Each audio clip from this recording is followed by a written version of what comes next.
Danger లో Hyderabad city మూసీపై ఇవ్వాలి clarity అంటున్నారు సీఎం రేవంత్.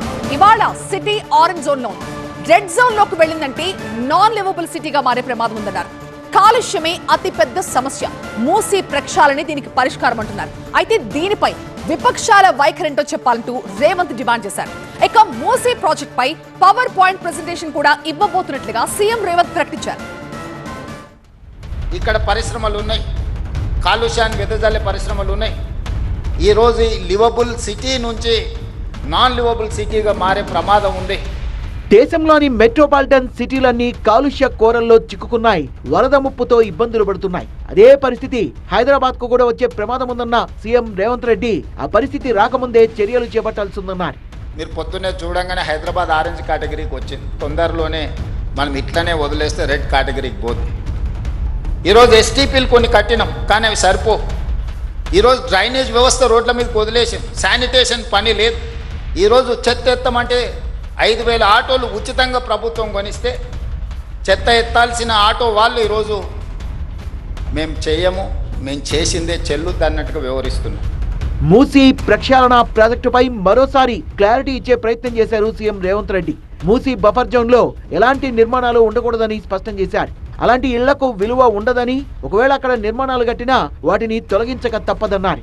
నదులైతే ఎంత ఉండాలి బఫర్ జోన్, కేటగారికల్గా చట్టాన్ని మనం ఆమోదించుకున్నాం శాసనసభలో. 2012 నుంచి యాక్ట్ మనం ఇంప్లిమెంట్ చేస్తున్నాం. దాని ప్రకారం మూసా నది కానీ ఈసా నది కానీ నది ఒడ్డున 50 మీటర్ల బఫర్ జోన్, ఎవరు ఏమి కట్టడానికి వీల్లేదు. కట్టినా కూడా వాటిని తొలగించాలి.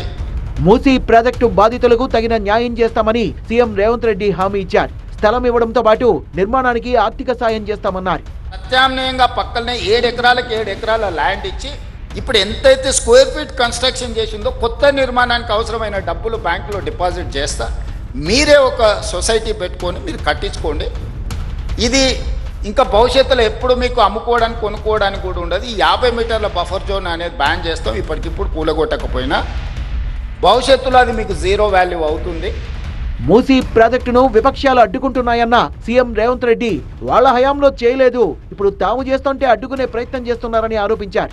రెండు వైపులా 50 మీటర్ల బఫర్ జోన్లో ఎవరెవరు ఎఫెక్ట్ అవుతున్నారు, వాళ్ళు ఎంత పేదవాళ్ళు, గుడిసెతో ఉన్నారా, ఇల్లుతో ఉన్నారా, వాళ్ళకి ఏ నష్టం జరుగుతుంది, వాళ్ళ సొంత భూమి ఉందా, ప్రభుత్వ భూమి ఉందా, వాళ్ళకి ఏమిస్తే బాగుంటుందో మనం చర్చిద్దామని నేను చెప్తున్నా. నువ్వు చర్చించడానికి లేదు, నువ్వు కట్టడానికి లేదు, మేము చేయలేదు కాబట్టి నువ్వు చేయొద్దు. నువ్వు చేయలేదు కాబట్టి నువ్వు ఇంటికి పోయినావు, నేను చేస్తానే నమ్మకం ఉంది కాబట్టి నేను కుర్చీలో కూర్చున్నా. ఈ నెల 13న మూసీ ప్రాజెక్టు ఫస్ట్ ఫేజ్ పై ప్రెజెంటేషన్ ఇవ్వబోతున్నట్టుగా తెలిపారు సీఎం రేవంత్. ప్రాజెక్టు డిపిఆర్ పై వివరాలు వెల్లడిస్తానని, గాంధీ సరోవర్ ప్రాజెక్టు పైన దుష్ప్రచారం చేస్తున్నారంటూ మండిపడ్డారు సీఎం. గాంధీ స్టాచ్యూకి 5,000 కోట్లు ఖర్చు పెడుతున్నారు. ఎప్పుడన్నా బుర్రుండేటోడు 5,000 కోట్లు ఖర్చు పెడతాడు ఆ స్టాచ్యూకి. స్టాచ్యూ కాస్ట్ 70 కోట్లు.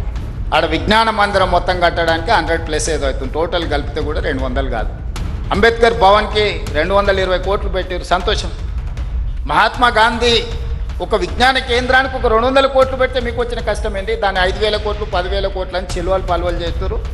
మూసీకి పట్టిన మకిలి వదిలిస్తేనే నగరం బ్యూటిఫుల్ సిటీగా మారుతుందని అంటున్నారు సీఎం రేవంత్.